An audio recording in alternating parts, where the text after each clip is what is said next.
created. The rats? Filthy, disgusting, disease-ridden rats, and I can't tolerate even the thought of them. They have to be gotten rid of, the sooner the better. Top to bottom. Yes, that is exactly what should be done. But you must give me some time, please, Hammy. Time for what? Just kill the rats. Do you understand? Kill those rats! I have come here to chew bubblegum and kick ass. All out of bubblegum. You want answers? I think I'm entitled. You want answers? I want the truth. You can't handle the truth.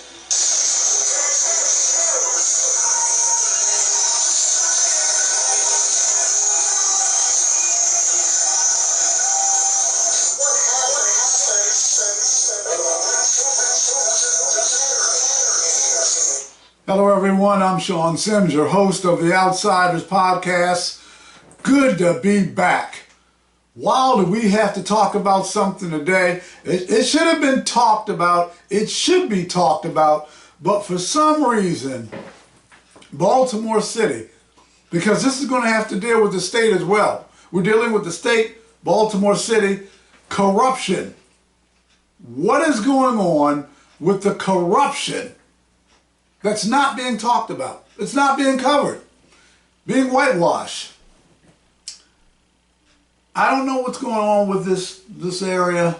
The people here go along, get along. I'll tell you folks, there are people who you all may consider straight shooters, advocates even. You may consider, wow, they're out there doing stuff.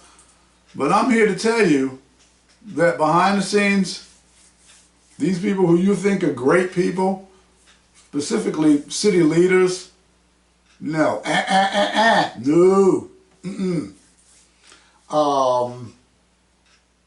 I've got a situation now. I've got several people. I've got people I've known for 30 plus years. And I get a text, Sean, stop saying this. Sean, don't do so. Have you all lost your cotton-picking minds? Coming to me with that nonsense? Take a long walk off a short pier. I'm going to continue to say exactly what needs to be said, only as I can say it, giving it straight. That's what the outsiders do. And some people, they don't like it. I'm going to talk about it. We're going to get to our subject matter, the corruption. But before we get there, before we talk about that, before we go to the video, I'm going to talk about what's going on with people who, for whatever reason, they don't like the fact that I like the fact. Because I went to an HBCU. I went to Coppin. Got the information on the wall. Went to Coppin. Okay. Got my degree on my wall. Went to an HBCU, attended an HBCU. And Bob Ehrlich, Dwight Pettit was part of the board, friend of mine. They got millions and millions and millions of dollars. The Republican governor, Bob Ehrlich, got millions and millions of dollars to HBCUs here in Maryland. It was great, fantastic. And I was glad to see it done. Now you have another Republican. This time it happens to be the President Trump. TSD, Trump, TDS, whatever it is, Trump Derangement Syndrome. And people are upset because I like the fact that money is going to HBCUs to improve HBCUs. I don't give a rip where it's coming from. Democrat, Republican, Independent, if you're the Green Party and you want to pump money in to HBCUs, great, fantastic. But for those who have an issue with me liking the fact and supporting HBCUs and what the president is doing, again, I will repeat, you can take a long walk off a short pier. I don't give a rip what you think. Go right ahead, Trump. Get that money to the HBCUs, and that's what I'm supporting, and I don't care what anybody thinks about it. Now I got that out of the way. Let's get to the corruption, the embarrassment. The embarrassment of Baltimore City. Baltimore City ranked, again, the dirtiest city in the country. Dirtiest city in the country. The baseball team, the Orioles, are in the basement. The worst baseball team in the country. The worst, the most dirt, filthiest, the most corrupt. Now let's get to this, corruption, okay? And a mayor, bottom feeder, an embarrassment, another embarrassment. So let's get to this, okay? Baltimore Magazine. Woo! Baltimore has a long history of corruption involving its high-ranking officials. The Baltimore Magazine noted that Baltimore has become the second most corrupt jurisdiction in the country, based on federal public corruption convictions. Wow. Several Baltimore City politicians have been caught for corruption, including Catherine Pugh, we all know about that, with the books, Healthy Holly, sentenced to 3 years in federal prison, indicted on federal charges of conspiracy to commit wire fraud and tax evasion related to the Healthy Holly book scandal. Who else do we have here? Sheila Dixon. How can we forget? And she wanted to be mayor again. The nerve. Former mayor was indicted and convicted on charges of misappropriation of gift cards intended for the needy. And I tell you what, I read the indictments. There was a lot more to it than that. There was a lot more. But this is what they convicted her on. Cheryl Glenn, a former state delegate and chair of Baltimore's House delegation, she was charged with accepting bribes in exchange for legislative favors, particularly related to medical marijuana. We know all about Marilyn Mosby and what happened there. I don't really go too much with that. That one, I think they just blew that way out of proportion. That's just me in my opinion. Because I read what was going, withdrawing funds from a compensation plan. I mean, come on. Okay, so that one, I'm not really feeling that. I don't really agree with that one. But here's another. Joseph Gillespie, a former employee of the Baltimore City Department of Finance. He pleaded guilty to wire fraud and bribery, including fraudulently obtaining COVID-19 relief funds. And numerous Baltimore City police officers and the gun trace task force. There's more, but this just seems to be a pattern. And someone posed a question to me in regards to fraud, elected officials being involved in things and what happens. And I used AI, artificial intelligence, and I love it. This AI stuff is great. If you haven't used it, you can ask it questions. It's fantastic. And I use it, and it says, yes, an elected official who covers up millions of dollars in fraud can indeed face prison time. The specific sentence will depend on the nature and severity of the crimes committed, including fraud, obstruction of justice, and potential corruption charges. See, obstruction of justice means that if you're in office and you see something wrong or saw something that had been happening wrong and you don't say anything about it, that's cover-up. That's obstruction of justice. Evidence. And I'm going to talk to my good buddy Dwight Pettit about this as well. And if you cover it up and then you become involved in it, because there's a lot of things going on right now, here's more detailed explanation. Criminal charges, covering up fraud, especially large-scale fraud. That means millions and millions of dollars, hundreds of thousands, millions of dollars, involving public funds, taxpayers' money, can lead to charges such as wire fraud, mail fraud, embezzlement, and obstruction of justice, with the potential penalties. For an example, federal fraud charges can carry sentences 10 to 20 years, even longer. So you think about that. Y'all out there, these elected officials, and you're in positions, or these people who have been put in positions, and you're in charge of a lot of money. You better be careful how you handle things, how you handle your business. And if you run across something and you don't say anything, and you know about it, that's a cover up. You're responsible. So this is what I'm going to do. Okay, let's go on. Let's get it moving. Let me go ahead and cut one. Here's the video. FBI and IRS agents raided Mayor Catherine Pugh's home, her attorney's office, Baltimore City Hall, and multiple other locations on Thursday, April 25th. The latest development in the fallout of the Healthy Holly corruption scandal engulfing Baltimore's political establishment. They did not disclose what they were looking for, but left with boxes full of potential evidence. This week, acting Mayor Jack Young fired 3 close aides of Pugh who were connected to her prior business dealings. He said he didn't know the federal agents were coming. Not ducking anybody, just let you know I was unaware, and all I'm doing is keep the city moving forward. Thank you all.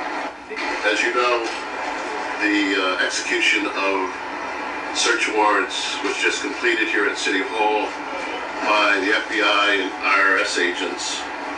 I have received from the agents a return, which is sort of a legal term, for an inventory of what was seized during the search.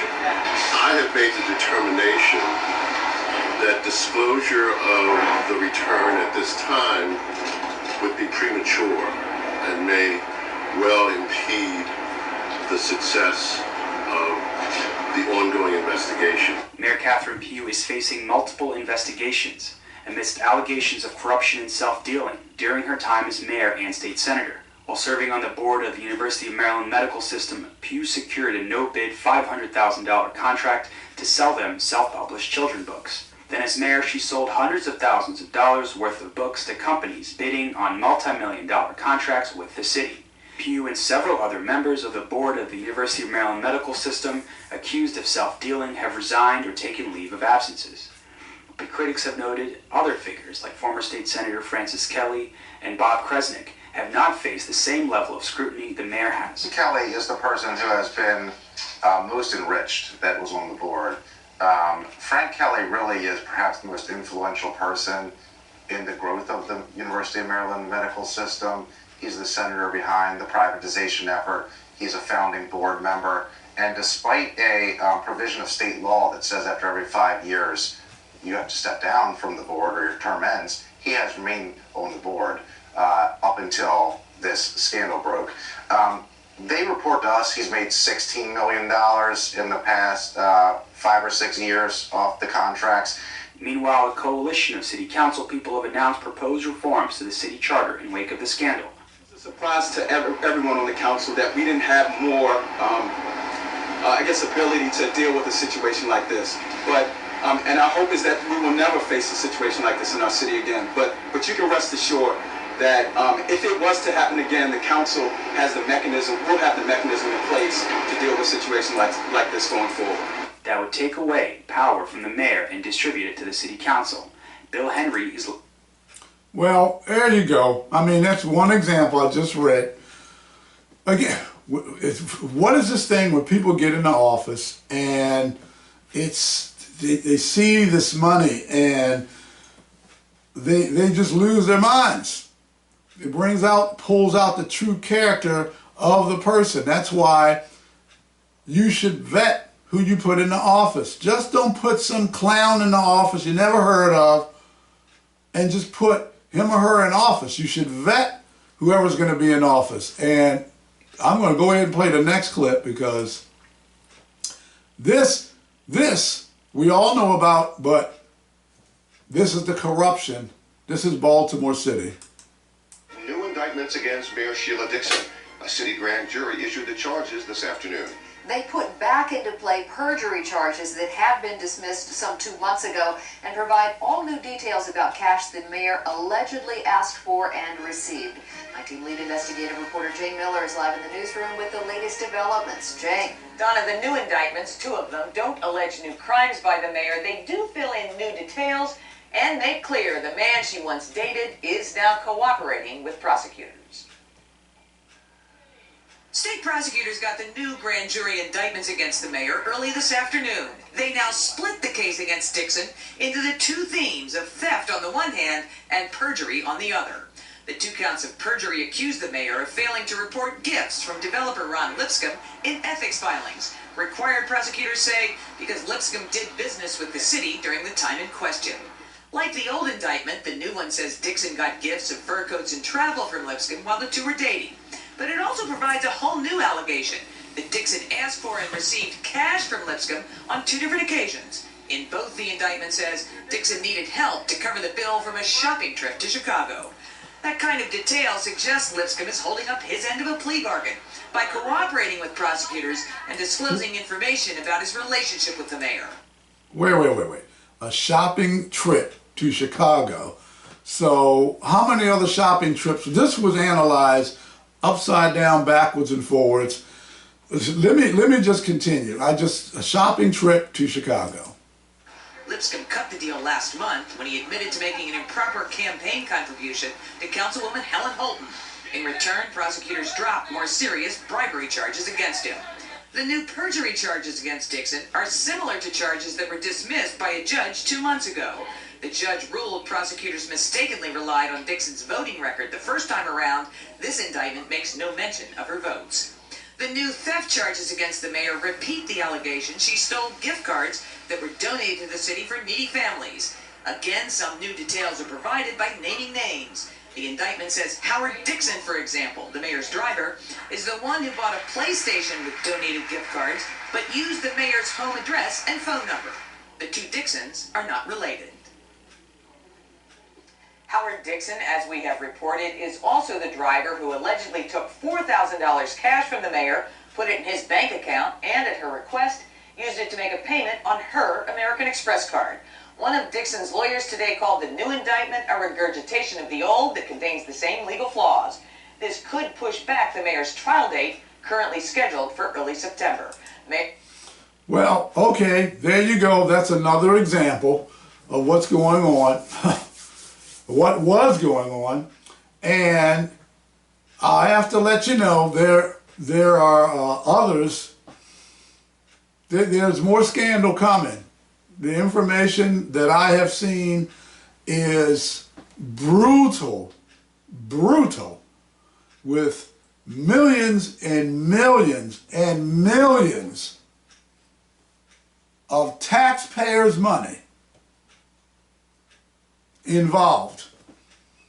I can't go into detail now, but I'll let you know it will be coming out in the near future. But again, the corruption that is Baltimore City, state of Maryland as well. And I'm going to go ahead and play the third clip. See what's going on. And Rick, no one can blame someone who lives in Baltimore for becoming cynical about corruption in their city's leadership. Some see years of scandal as evidence that public service is a ticket for personal gain. By now, we all know the scenes of criminal corruption played out in video, captured by and of the Gun Trace Task Force. Evidence of an indicted pattern of violence and racketeering for personal gain in the Baltimore City Police Force. But there has also been trouble at the top. I'm going to cut my whole adult life. In 2004, then Police Commissioner Edward Norris pled guilty to federal corruption and tax charges. He served 6 months in a federal prison. And just last December, then Police Commissioner Darrell D'Souza was sentenced to 10 months in a federal prison after pleading guilty to 3 counts of failing to file tax returns. You have anything to say about the allegations against you? In 2017, Nathaniel Oakes, elected to represent the people of this city in Annapolis, is sentenced to 3.5 years after pleading guilty to corruption charges. It really is a sad day for the people who reside in the city. That was the day, January 2010, then Mayor Sheila Dixon resigns as part of a plea deal after a years-long corruption investigation that revealed she had embezzled gift cards meant for the poor. And I'm sad not because of the decision I made, but because I have a great staff. And now, 8 years later, City Hall is rocked once again.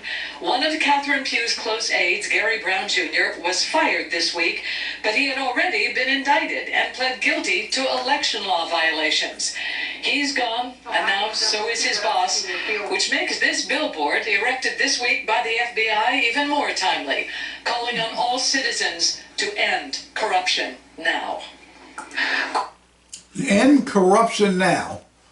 That is what needs to be done, because the people not saying anything, the people not doing anything, just letting it happen, go along to get along, that is just terrible.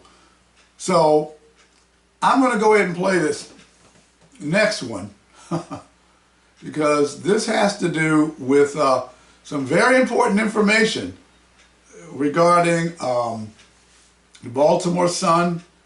I believe Luke Broadwater, I believe is his name. He was a reporter that Jill Carter, I believe, went to regarding the University of Maryland Medical Center, and I guess some information that was needed. Anyway, let's let them tell the story. Do with a tip or a suggestion. Sometimes you get a tip from someone who wants to remain anonymous, sometimes from someone who's fine to use their name. In this case, it was Senator Jill Carter. Senator Jill Carter called me on a Sunday, and she said, Luke, I have a minority contractor in my district who's having a hard time getting work with the University of Maryland medical system. He thinks that the procurement process is opaque. He thinks it's hard to penetrate. And I get the feeling there's some sort of insider practices going on. Would you mind looking into it? And I said, of course, Senator. You know, sometimes tips check out and sometimes they don't. And so the next day I contacted the medical system and I asked them for all the names of all the board members who had contracts, how much they were worth, and whether they were competitively bid or not. And they told me, we're not going to give you any information. And so at that point I said, well, okay, game on. And so 2 or 3 days later, I was able to get my hands on the documents. Now I want to stop Luke there because I've been through this process. The system is set up so that if you want to get information, you're blocked. You're blocked from getting information.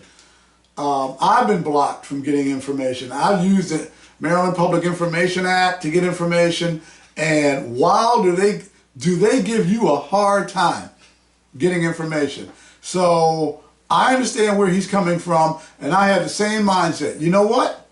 Game on. So let's hear what Luke has to say and finish this. I was flipping through them on Wednesday. It was a Wednesday. Senator Carter had some legislation she had submitted that was going to be heard on a Thursday, and I knew I needed to get the story out before the bill hearing. And so I was flipping through the documents, and I saw Mayor Catherine Pugh's name in there, and I saw that they had bought hundreds of thousands of dollars of her children's books. And so I called Senator Carter and I said, did you know the mayor was in here? And she said, oh my God, no I didn't. And so anyway, we published the story, and then there was an immediate intense reaction. I mean, you know, as you know now, the mayor has resigned. The CEO of the hospital network, a guy who was paid $4.3 million a year, has resigned.